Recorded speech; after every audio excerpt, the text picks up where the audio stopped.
buenas tardes. Gracias por este reencuentro de cada semana aquí en Canal Metro, en este espacio que junto a Fanny Vega hemos llamado Política, Producción y Trabajo. Parece mentira, solo pasó una semana en que hicimos el programa anterior y sin embargo son tantos los acontecimientos que a veces resulta bastante difícil poder resumirlos en una sola edición, ¿no? Es increíble la habilidad o la suerte política del gobierno que cuando parece enfrentado a la tormenta más dura siempre sucede algo que cambia el escenario.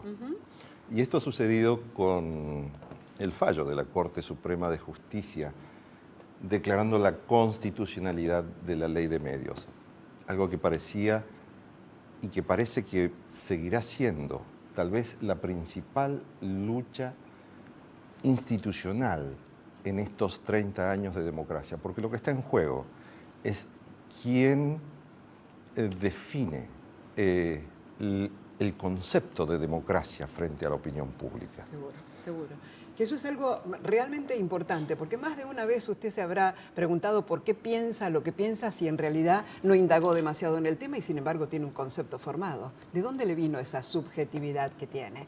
Bueno, estas son cuestiones muy importantes para analizar cuando estamos viendo qué pasa con la Ley de Medios. El pico máximo de tensión, usted lo sabe, lo sabemos todos, estaba centrado en la disputa jurídica entre el Grupo Clarín y el Gobierno Nacional, representado en este caso a través del AFCA, que es la Administración Federal de Servicios de Comunicación Audiovisual. Y no es un detalle menor que haya sido este el enfrentamiento. Se trata de 293 medios concentrados en manos de un solo grupo económico. Yo no sé si esto podría suceder en Brasil, no sé si esto podría suceder en Estados Unidos, no sé si esto puede suceder en Uruguay.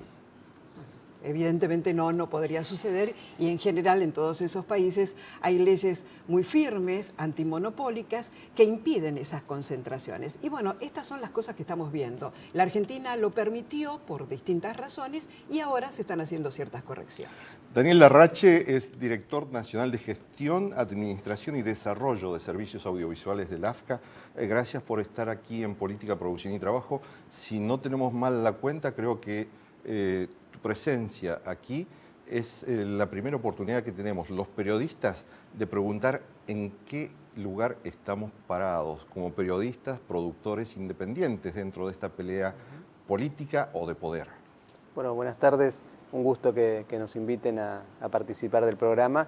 En días realmente donde se está en una etapa muy importante, porque a partir del fallo de la Corte, que nos llenó de alegría en su momento cuando nos enteramos, porque ratificaba lo que veníamos sosteniendo de la plena constitucionalidad de la Ley de Medios, de la plena legitimidad de la Ley de Medios, esta ley que vino a terminar, digamos, con la vieja decreto ley de la dictadura, después de tantos años de batallar por tener una ley de medios democrática, una ley de medios más igualitaria, que venga a ordenar un sistema de medios que estaba con tendencias monopólicas muy acentuadas, con una dificultad enorme para garantizar un derecho que está por sobre el derecho a la propiedad, que es el de la libertad de expresión. Esto que decían ustedes, cómo se construye la subjetividad de los argentinos y argentinas, tiene que ver justamente con el derecho del ejercicio de la libertad de expresión por parte de muchos productores independientes, de muchos periodistas que en distintos medios expresarán sus opiniones, su voz. Cuando hay un mercado tan concentrado, donde aparte de la concentración de formación que tiene la Argentina ya ombligocéntrica es de Buenos Aires, por sobre el interior del país, y sobre eso un mercado audiovisual tan concentrado como el que había en la Argentina, por supuesto esto generaba una desigualdad enorme con un país federal, con un país, digamos, como el que tendríamos que tener con la diversidad que tiene la Argentina.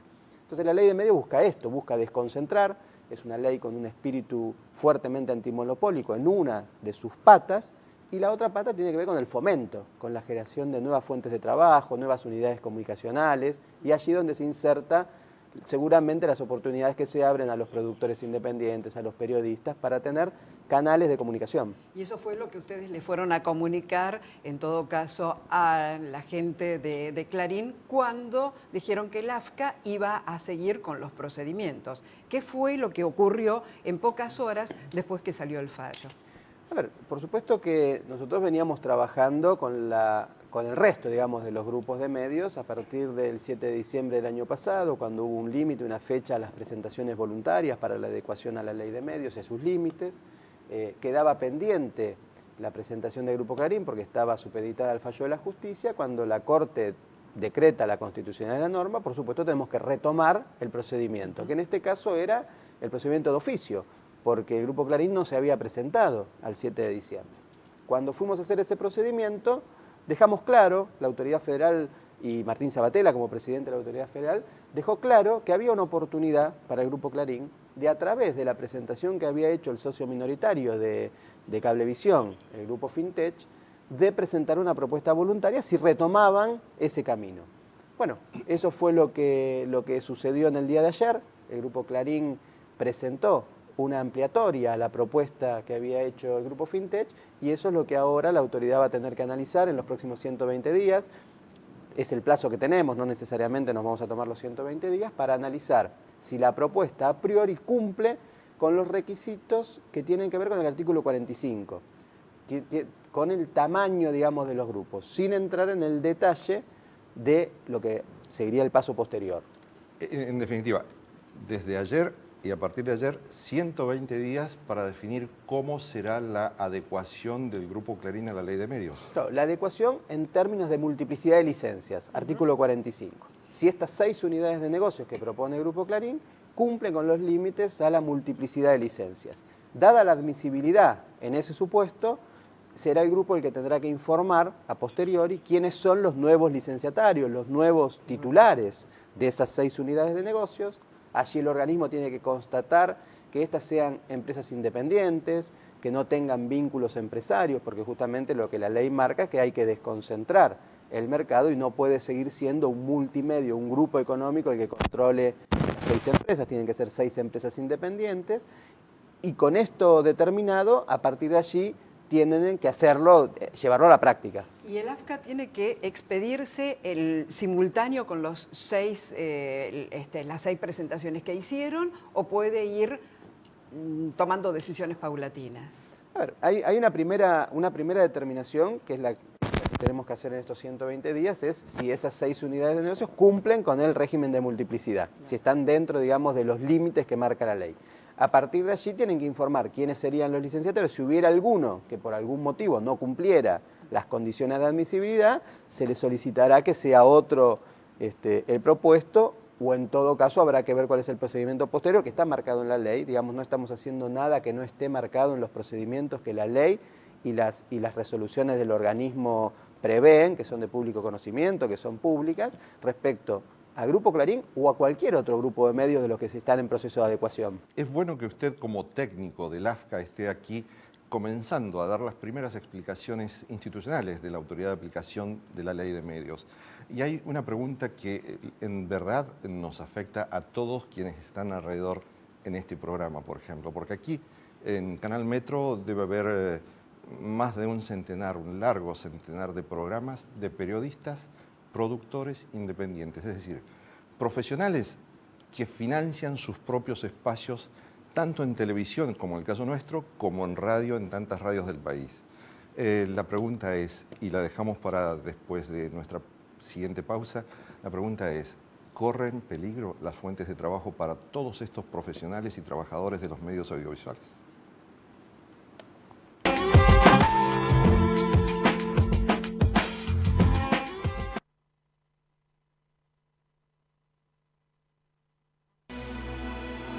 Entidad binacional Yacyretá, generando futuro.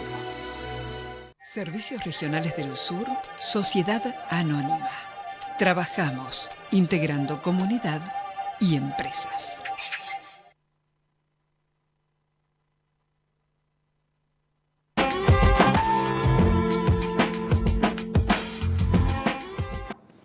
Sintetizo la pregunta. ¿Corren riesgos los puestos de trabajo de todos los periodistas, productores independientes y los técnicos que están detrás de un programa de televisión como este? Por ejemplo, en este caso, ejemplificando a través de Canal Metro. No, de ninguna manera. Enfáticamente lo aclaro. Al contrario, se abren nuevas oportunidades, nuevas fuentes de trabajo porque la aplicación de la ley, al desconcentrar los medios, al generar nuevas unidades productivas, hace que las empresas tengan que tener, por ejemplo, en el caso de los cables, nuevos canales de generación propia, que tienen que cumplir con la producción propia, con la producción independiente. En las resoluciones que marcan tanto el proceso de transferencia voluntaria o como el proceso de transferencia de oficio, resoluciones 2205 y 2206 del AFCA, taxativamente, claramente se dice que el licenciatario tiene la obligación de mantener las fuentes de trabajo, de garantizar el servicio, de garantizar la calidad del servicio hacia los usuarios, hacia los consumidores, y mantener las fuentes de trabajo. Por lo tanto, están absolutamente garantizadas. Pero los efectos promocionales de la ley, que era el otro aspecto, lo que te decía, la promoción de la generación de nuevos contenidos, de nuevas voces, de nuevas fuentes de trabajo, y las imposiciones que la ley pone a las empresas al momento de desconcentrar, de seguir cumpliendo con estos criterios, van a generar nuevas oportunidades laborales. De hecho, nosotros hemos relevado que en estos años de aplicación de la ley se han producido por lo menos 100.000 nuevos puestos de trabajo en el sector. ¿Será posible que en estos 120 días que el AFCA va a tomar para definir la adecuación del Grupo Clarín y de los otros grupos, sea tenida también en cuenta la voz de los gremios de los trabajadores de televisión, la voz de los periodistas que trabajan en televisión y la voz de los periodistas productores independientes, como es el caso de tantos de nosotros? Sin duda, el organismo viene trabajando con las organizaciones que los nuclean, tanto a los trabajadores del sector, con los cuales el día sábado se firmó, ya hacía un tiempo se había conformado y se había firmado un convenio con el Ministerio de Trabajo, y ahora se incorporó el día sábado a los trabajadores. Estuvieron la comisión interna de Artear, estuvieron casualmente los dirigentes del sindicato del SATSAID, conformando la comisión de seguimiento de las adecuaciones, con participación de los trabajadores del Ministerio de Trabajo y del AFCA, justamente velando por los puestos de trabajo y haciendo, digamos, que en el proceso de adecuación de los medios se garantice lo que la letra de las resoluciones dice. Y por otra parte, la relación que tenemos con las organizaciones, tanto de los productores independientes, de los músicos independientes, de los distintos gremios que componen el mundo audiovisual, que es complejo y es variado, eso es una dinámica permanente de trabajo del organismo. Y cuando a un canal, por ejemplo, como a Canal Metro, que Clarín lo ubica en la segunda unidad económica que propone para dividir en 6 su estructura total, como en este caso, por ejemplo, que Clarín pone a Canal Metro como una señal de la ciudad de Buenos Aires.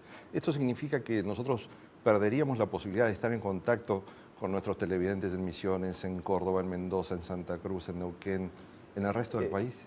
No, a ver, acá hay diversas cuestiones. Por un lado está la obligación de la nueva empresa que se conforme a la unidad de negocios del cable que quede en la ciudad de Buenos Aires, de tener el local de generación propia, que en este caso, a priori, yo tengo que hablar siempre a priori porque todavía no está analizado y determinado por el organismo, pero a priori en la presentación que hace el Grupo Clarín pareciera ser que Canal Metro sería el canal de generación propia de esta nueva unidad de negocios. De Cablevisión y Fibertel. Exacto. Después el organismo puede determinar, la ley así lo establece, las condiciones que tienen los canales de generación propia para poder ser puestos en otros sistemas, digamos, de cable.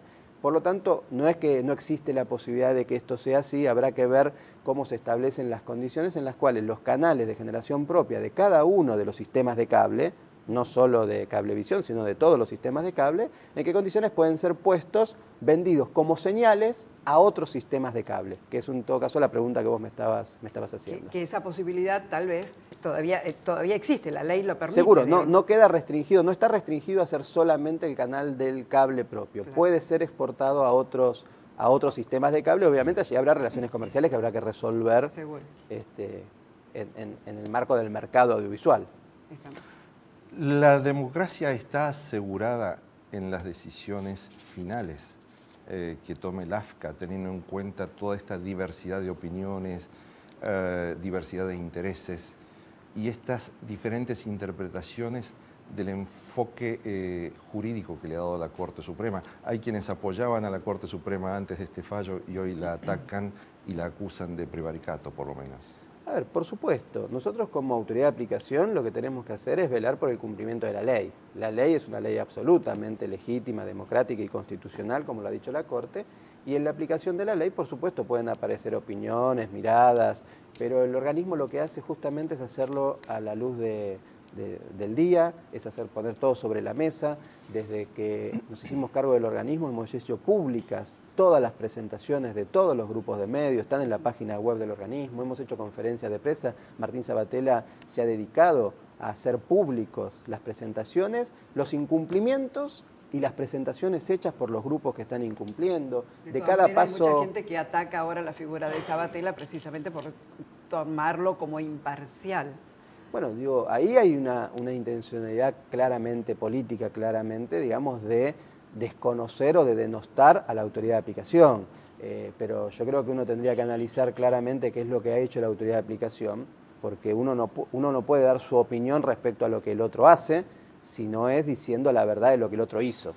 Entonces habrá que ver, cuando nos dicen, por ejemplo, que se aceptó una adecuación del Grupo Moneta, eso es falso, falso de toda falsedad. El Grupo Moneta hizo su presentación en diciembre del año pasado, declarando 2 grupos independientes, y ahora hicieron una presentación extemporánea. Ahora, ¿por qué sale algún comunicador del grupo a decir que se le aceptó? Queda por cuenta de quien lo dice.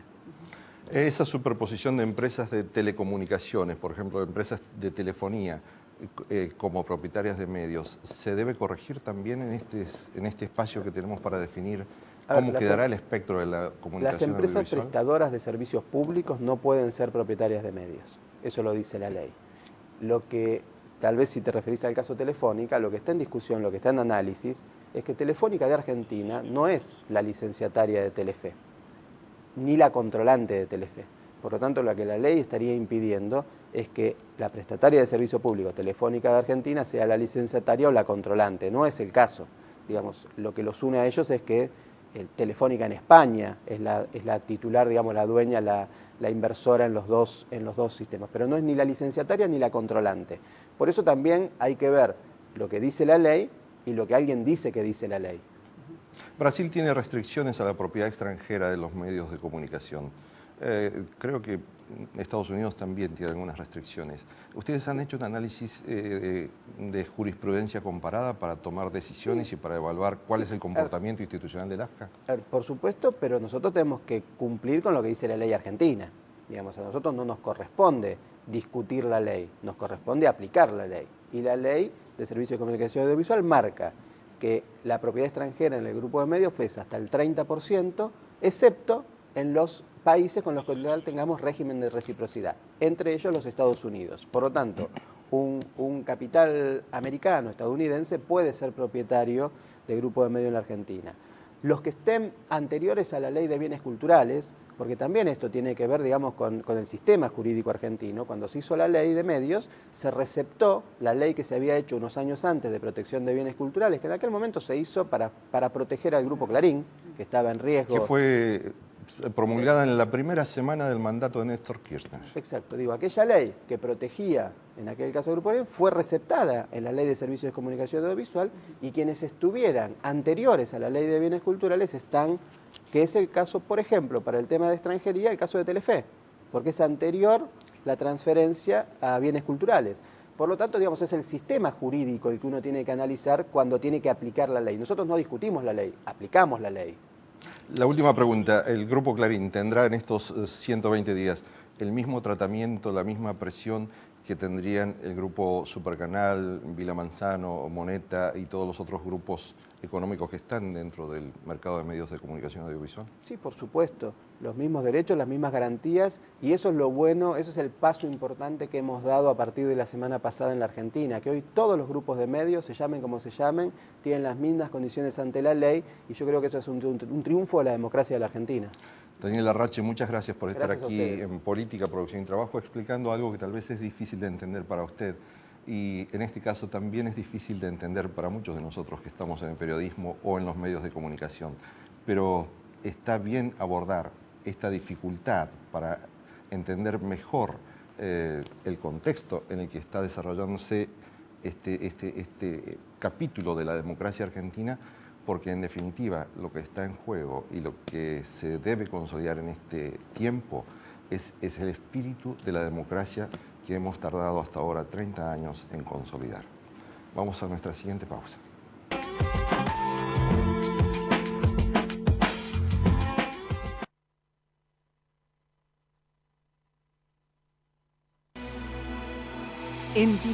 Binacional Yacyretá, generando futuro.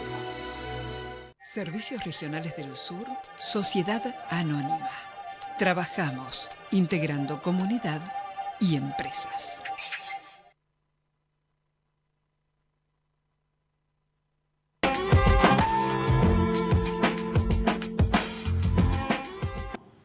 Y como decíamos, en estos 30 años de democracia seguimos aprendiendo, y una de las cosas que tratamos también de consolidar o de abrirnos hacia un escenario distinto de las ideas es en lo que tiene que ver con el pensamiento latinoamericano.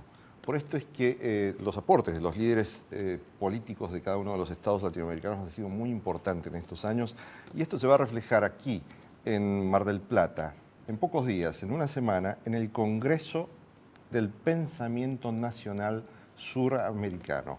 Por eso es que están aquí con nosotros el profesor Fernando del Corro, que es director académico del Centro de Estudios Políticos y Sociales para Transformar de Argentina, y Héctor Sena, que es presidente del Centro de Estudios Políticos y Sociales para Transformar Argentina. Gracias por estar aquí. No, al contrario, gracias por la invitación. Y les pedimos que traten de explicarnos de qué se trata este Congreso del Pensamiento. Muy enganchado con el bloque anterior, porque en realidad nos parece muy auspicioso esto de la ley de comunicación, la ley del AFCA. La vigencia de esta ley tiene que ver con la vigencia de nuevos derechos que en América Latina, en América del Sur, surgen, así como vos decías recién. Bueno, esto no pasa en Estados Unidos, pasa en América del Sur, donde ha sido sometida la opinión pública. Y una ley como esta es en defensa del derecho a la información. Siempre hay un derecho que se defiende detrás de una ley. Como siempre, una ley como una institución va regueando detrás de la realidad, ¿no? La realidad es la percepción que se está viviendo en Sudamérica de una realidad distinta a la crisis que se está viviendo en el mundo. Muchos creen o muchos dicen que la crisis es financiera. Para nosotros la crisis es una crisis de civilización. Y en esto tiene mucho que ver la percepción y la particular mirada de los medios. Y cuando la mirada es monopólica, entonces sí hay una manipulación de la opinión pública. Fernando, ¿en qué consiste? ¿Cuál será el eje de este Congreso del Pensamiento Nacional Suramericano? Bueno, precisamente el eje es el título del Congreso, es tratar de difundir el pensamiento nacional de la región y al mismo tiempo tratar de profundizar los temas y generar a partir de allí nuevas ideas, nuevas perspectivas, ¿no? Están hablando de economía suramericana, de política internacional suramericana, de las culturas de los pueblos antiguos. Ustedes aquí llaman pueblos originarios, yo prefiero, permítanme, el derecho de decir pueblos antiguos. No, está permitido el derecho. Lo que nosotros pensamos es que dentro de todas estas asignaciones que se le puede dar a esta cultura milenaria, existe la voluntad de contribuir a una doctrina de la integración suramericana. Si bien, digamos, existe un consenso, Washington es un consenso de Beijing, también hay un consenso suramericano que une a estas antiguas culturas con nuevas propuestas modernas. Este consenso surge sobre todo después de las constituciones, la caída del ALCA y de la constitución del Mercosur y del CELAC. Es ahí donde surge este consenso sobre nuevas propuestas. Parece que nos damos cuenta en América del Sur que estábamos inducidos a hacer cosas que nos llevaban a una crisis similar a los otros países y actuamos absolutamente en reversa. Digamos, que se actuaron con políticas de desempalacamiento de la deuda externa, se actuaron con políticas de educación distintas, de integración social y de inclusión social absolutamente diferente a lo que nos recomendaban. En este Congreso, como ustedes hacen siempre cuando convocan alguna actividad para desarrollar el pensamiento, hay también pensadores, analistas de Brasil, de Venezuela, de Chile, de Paraguay, ¿de qué otros países? De Cuba. Y lo importante aquí es que en realidad van a estar destacando las cosas que han surgido en esta democracia, en estos 30 años de la democracia argentina y en un escenario como Mar del Plata, donde precisamente los latinoamericanos, sobre todo, tomamos conciencia de la importancia del pensamiento suramericano. Así es, y evidentemente en este martes 13 y miércoles 13 y jueves 14 de noviembre en Mar del Plata, nos vamos a reunir con un espíritu distinto, porque si bien en aquellos 7 años anteriores, cuando fue la caída del ALCA, había cierto, digamos, espíritu insurreccional, hoy América se reúne con un espíritu gubernamental. Existe la posibilidad de plantear una propuesta. Ya no es solamente oponerse a, sino plantear una propia perspectiva. Y el cierre, por lo que veo acá en el programa, Fernando, está planteado con la presencia de Carlos Tomada, que es ministro de Trabajo, con Enrique Meyer, que es ministro de Turismo, y Rafael Folonier, que es el gran pensador de la unidad latinoamericana desde el gobierno de Cristina y de Néstor Kirchner. Sí, va a haber, aparte de ellos, donde el desarrollo del Congreso, como vos recién señalabas, algunos pensadores también muy importantes de la región. Yo quiero destacar, por ejemplo, la presencia de Samuel Piñeiro Guimaraes, que fue ministro de Planificación y vicecanciller de Lula, y fue hace unos años destacado como el más grande intelectual de Brasil. Es decir, que hay figuras realmente importantes, ¿cierto? Este congreso es de acceso libre, se va a desarrollar el 13 y 14 de noviembre en el complejo turístico Chapadmalal, en Mar del Plata. Así es, hay que inscribirse, por lo tanto, bueno, obligadamente paso la dirección, es www.transformar.com. Transformar con ARG, como Argentina. Bueno. Muchísimas gracias, Fernando del Corro, Héctor Sena, por estar aquí en Política, Gracias. Producción y Trabajo, y probablemente tengamos oportunidad de reencontrarnos para revisar cuáles fueron los resultados de este intercambio del pensamiento latinoamericano allí en este congreso que van a dirigir ustedes del mismo modo en Mar del Plata. Y con usted nos encontramos como cada semana en Canal Metro para hablar de política, producción y trabajo.